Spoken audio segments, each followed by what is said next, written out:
This is Katie, and this is Movies and Mischief with Matt-n-Katy.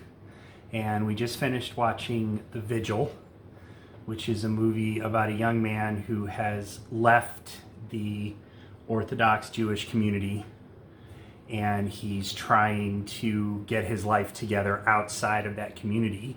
And he's asked by one of his friends from the community, his former rabbi, to say shoima.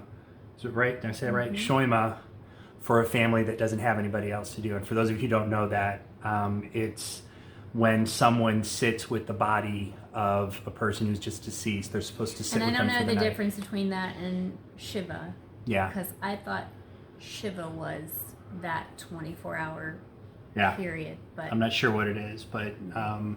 they didn't ever call it Shiva. So. Yeah. So what'd you think? I'm going to let you go first on this one again. This is one of those rare movies that makes me want... I will be doing a lot of research over the next little bit.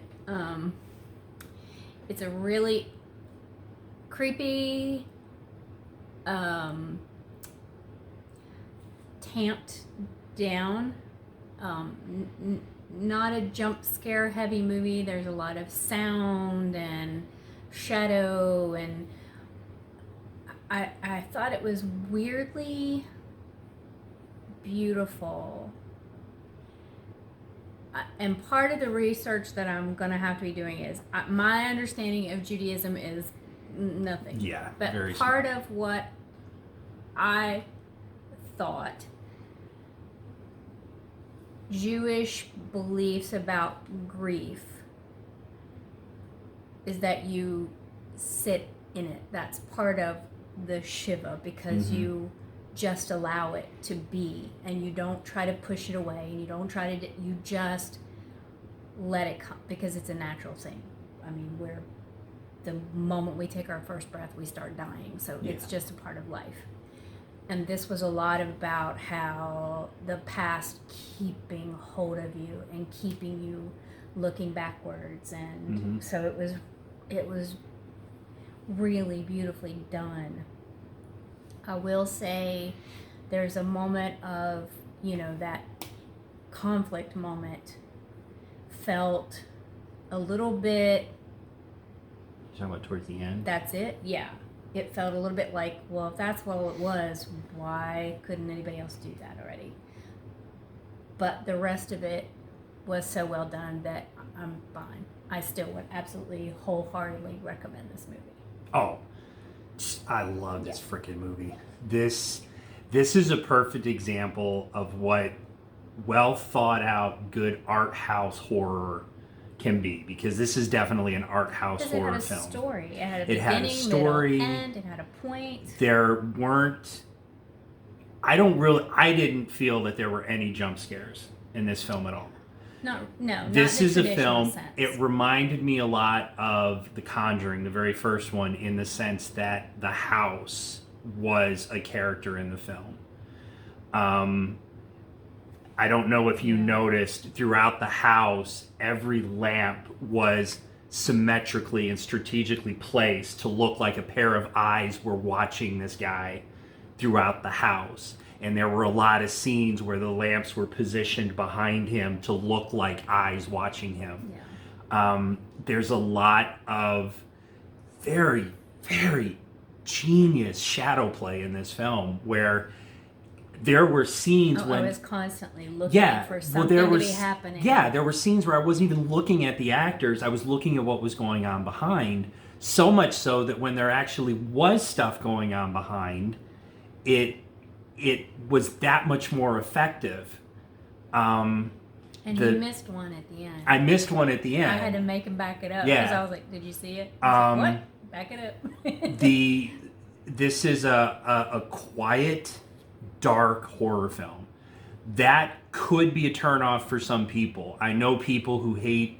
It is a character heavy. It is a character-driven horror film, but as far as the aesthetic of the film goes, it's very dark. And I know that can be a big turnoff for certain... I know a lot of people hated Insidious because it was so dark. But this is...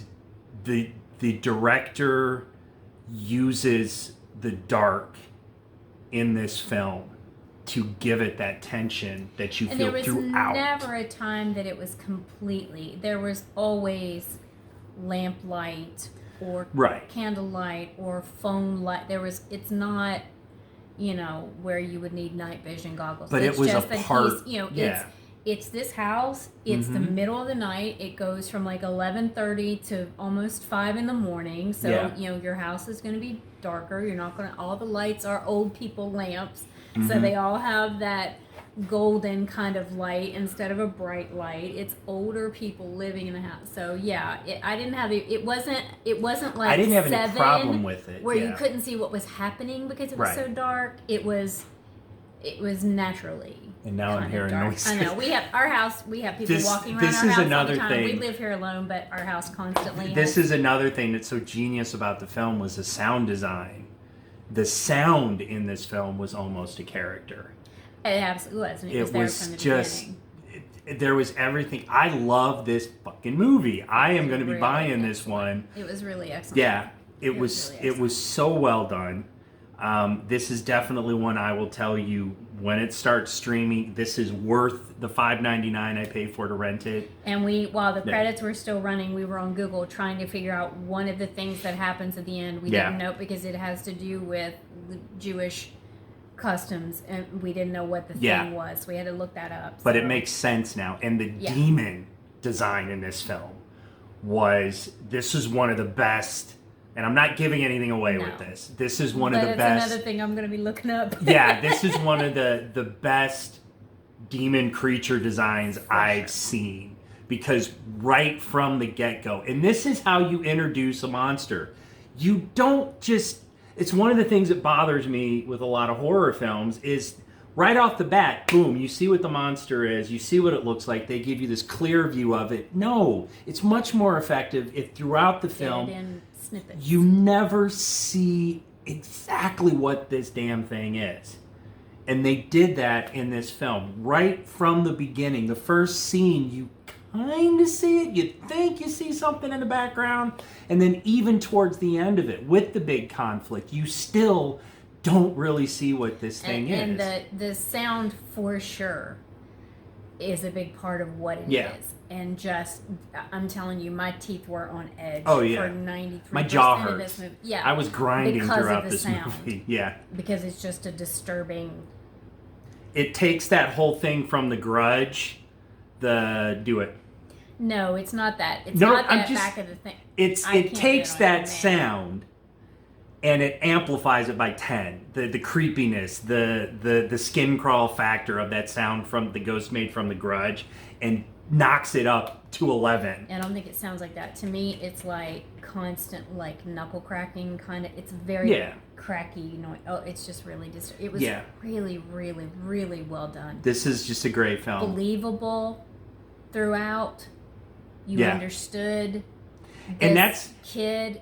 That's the interesting thing too. Is I was a little concerned because this film's been on my radar since I first saw the trailer for it, and I read an article in one of the magazines, I think it was Fangoria, they were talking about it, and I was really worried that being in this strict Jewish Orthodox Jewish, I apologize, world, because I don't know that world, if it was going to be confusing or if I wasn't going to be able to understand what was going on. But that, other than something that happens right at the very end, which I had to look up, but now that I know what it is, it makes perfect sense.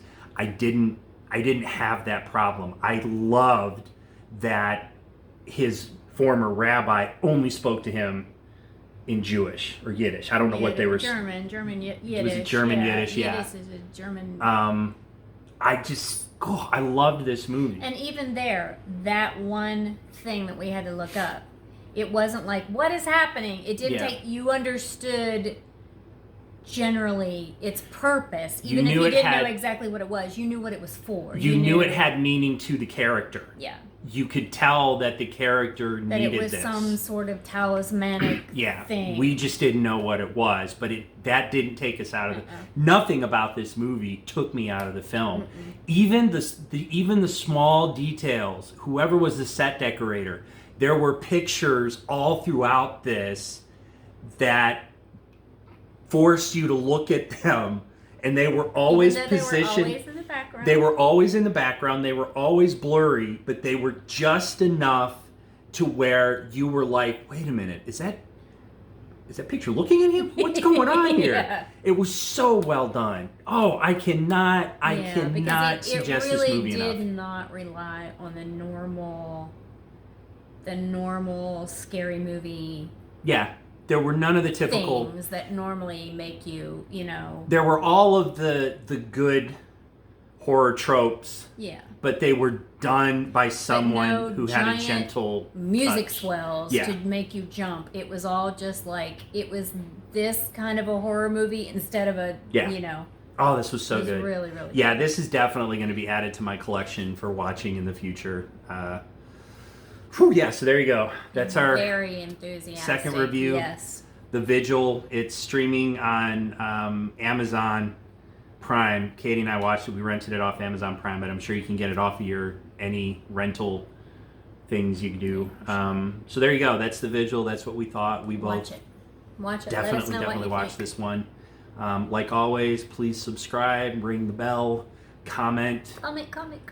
If there's any upcoming movies you're interested in hearing our opinion on, let us know. And when you watch this one, comment and let us know. Yeah, especially if you caught the thing at the end that I missed. I'm curious because I thought it was. It's not a giant thing, so it's not a spoiler. It's not, There's no after credit scenes. No. This isn't an MCU movie. This is just a nice little creepy, beautifully shot, self-contained art house horror film. Beautiful. That's worth the watch. All right, so that's it, guys. We're gonna let you go. We'll see you next week. Talk to you soon. Bye. Okay.